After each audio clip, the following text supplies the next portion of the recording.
Morning, guys. I wanted to show you a couple tips on how to cut one of these big pieces of flagstone. This is a 130-pound flagstone. I built the box, the Ipe box. It has the pressure treated around the inside, the pressure treated wood. But anyways, so what I did was I marked, my client wanted it to be somewhat symmetrical. You can see it's kind of curves on this side, and then obviously way too big on this side. So I made a couple marks. There's a couple marks there, and then it's going to angle over, and there's a couple marks. There's a mark there, and I'm also going to cut this side over here, here, and then make this a little straighter so it's not too much of an angle. The trick here is to make the marks on the other side, flip it over, use a grinder. I have my grinder right here. This is a really good grinder, Makita, very powerful. I'm going to grind this on the other side, and then I'm going to go ahead and only halfway, and then I'm going to break it off so that this top part looks more natural. I don't have a stand or with me right now, so you're not going to be able to see it, but I'll show you when I'm done. Make sure when you're doing this, wear glasses and gloves, because the pieces of stone will start flying all over the place when you're grinding it. So this is my first cut.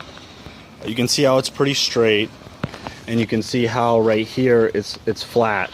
So what you do is you either use one of these chisels to hit it, like you can see I was doing right here, to rough it up. You break off the edges, or you can use the backside of a hammer, and you go like this, and you just start chipping off the pieces to make it look more natural, like this one right here.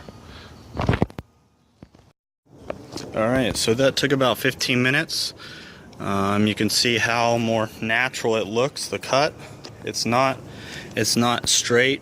There's no perfect lines. It's just a pretty rough cut. The closer you hit with the backside of this hammer, the more natural it's gonna look. If you just break off little pieces like this too far apart, you're gonna see all the indents that you made from your hammer. So you just want to chisel it.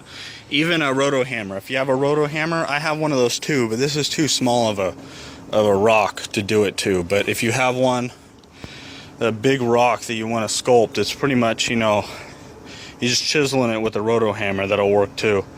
But yeah, that took about 15 minutes. Gives it a nice natural look. So I'm going to cut the other side over there, and then I'll flip it over, and then I'll show you what it looks like. Alright, so this is the roto hammer I was talking to you about. This is the Milwaukee roto hammer.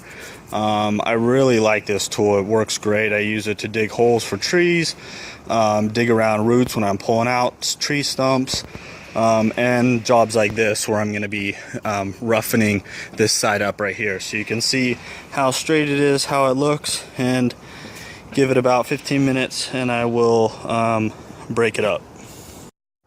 Alright, so there you have it. This part right here broke, but that's okay.